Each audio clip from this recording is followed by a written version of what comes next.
이 글을 쓰면서 내가 이렇게 외쳐도 정부에서는 쳐다도 보지 않을 텐데 무엇 때문에 이 글을 써야 하는 생각이 앞서지만 앞으로 다가올 처참한 현실에 하도 답답해서 이 영상을 올립니다.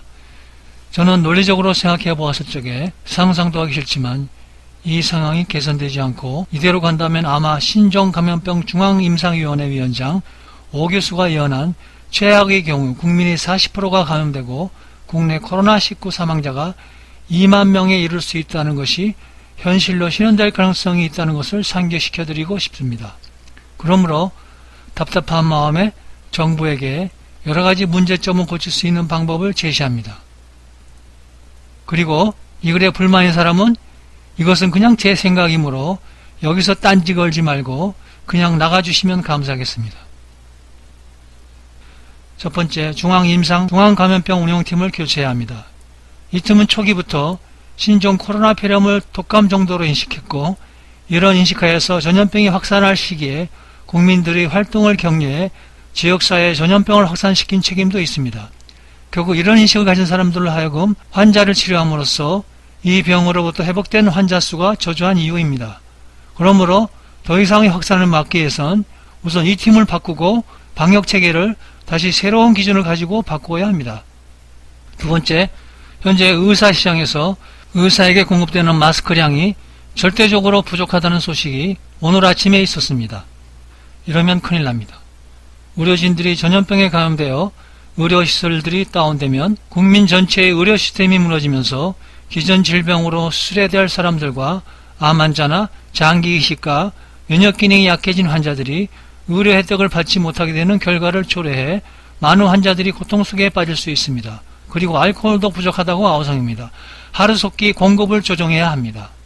세 번째, 치료약을 다양하게 늘려야 합니다. 단순히 인터페론, 클레트라와 클로로킨 등등만으로 이 전염병을 치료하므로 자연 환자들이 치료율이 다른 나라에 비해 너무 낮을 수밖에 없습니다. 좀 다양한 약을 선택할 수 있게 약사법과 의료보험법을 개정해 다양한 약들을 긴급히 수입해 다양한 약으로 환자들이 치료받을 수 있는 혜택을 주시기 바랍니다. 고농도 비타민C, 람데시비르, 아비간, 아타나자비르, 트리아자나비린 등등과 같은 다양한 약을 공급해 주시기를 부탁합니다. 네 번째, 잠복기를 14일에서 24일로 늘려야 합니다. 중국에서도 14일 잠복기를 벗어난 환자의 경우가 많아 2020년 2월 9일 국립보건의료원의 고급 전문가 그룹 리더이자 중국 공화 아카데미 회원인 정난산이 이끄는 2019년 중국 신형 코로나 바이러스 감염의 임상 기능이라는 제목의 연구 논문이 미리 인쇄된 웹사이트 메드알사이브에 게시되면서 신종 코로나 폐렴의 잠복 기간은 3일이며 최대 24일이라고 명기하고 있습니다. 현재 한국에서도 기존 잠복기를 벗어난 환자의 경우가 늘어나고 있습니다. 이것을 바꾸지 않으면 밑빠진 독에 물 붓기식의 방역이 될 수밖에 없습니다. 다섯 번째, 그리고 일선 보건당국이나 지정진료소에서 고정된 매뉴얼로 환자를 선별해 진단과 치료에 임하지 말고 유연성을 가지고 의심되거나 진단을 받기는 원하는 자는 무조건 무상으로 진단하고 진단에서 음성이 나오더라도 무상으로 아비간이나 클로로킨을 복용토록 해야 합니다. 30에서 40% 오진율을 가진 진단키트로 인해 생기는 오진 환자들이 치료 시기를 놓치는 불상사를 막아주시기 부탁합니다. 여섯 번째, 현실적으로 24일의 긴 잠복기를 가진 환자와 무증상 감염자를 입구 검역심사에서 가릴 수는 없을 뿐더러 관광으로 잠깐 다녀간 무증상 감염자들이 뿌리고 한 바이러스는 속수무책이 될 수밖에 없습니다. 그러므로 지금이라도 중국을 거쳐오는 모든 사람들이 입국을 금지해야 합니다. 일곱 번째, 지하철과 버스의 대중교통 운행을 한시적으로 중단하고 당분간 교육기관의 휴학을 더 연장해야 합니다. 여덟 번째, 경증 환자뿐 아니라 몸살 기운이나 미열이 있는 환자에게 무작위로 일단 약효가 입증된 아비간이나 클로로킨을 투여해야 합니다.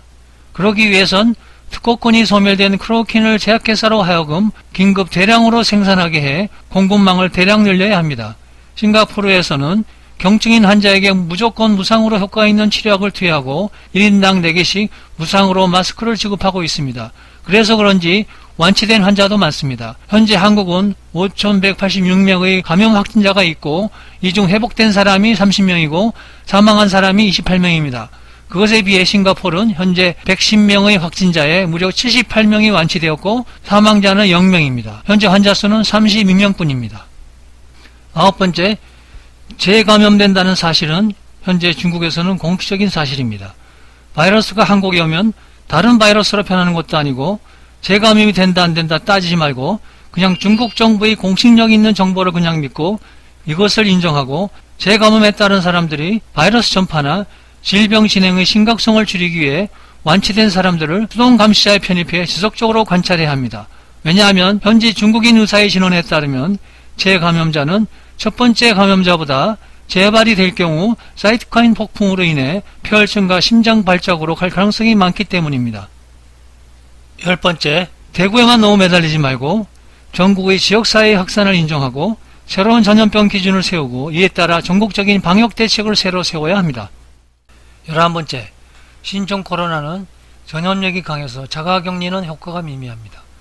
집안에만 머물고 있다는 것은 가족원들에게 또 다른 감염 기회를 제공할 수 있으며 아파트의 경우 중앙난방 혹은 화장실 환기구로의 에어로솔 감염으로 말미암아 다른 가족 세대를 감염시킬 수도 있는 기회를 제공하는 것이므로 지역사회 집단 경증 환자 치료시설을 설치해 진단에 양성이 나오는 사람 중 증상이 경미한 사람들만 모아 따로 격리 치료를 해야 완전한 지역사회로 전염을 예방할 수 있습니다.